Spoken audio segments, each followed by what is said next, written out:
فأهل اليمن أهل الوفاء وأهل الكرم وأهل الجود وأهل العطاء، هذول الرياجيل الله يبيض وجيههم. الشيخ زياد الشاجع، قم يا زياد. الله يبيض وجهك يا زياد. هذا زياد سلمكم الله، أول ما تزوجت طبعا ما سوى بيت إلا هو كله، فأول ما تزوجت سوى البيت عندي.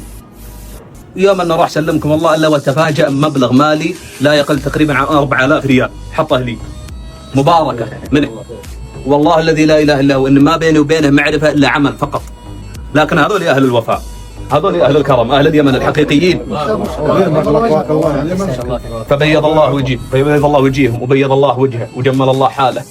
ومعنا اليوم يا زياد يعني شيء بسيط الردة سلمك الله، وهو الله ما هو من قدرك ولا هو منا. معنا هنا سلمك الله مبلغ مالي وأنت تستاهله. والله ما أخذ، والله تاخذه، حلفت. لا والله يا الرجال اللي يشيل جوالي، الرجال اللي يشيل جوالي من الشارع يعلم الله اني اجعلها جميلة ومعروف في رقبتي الى يوم يبعثون.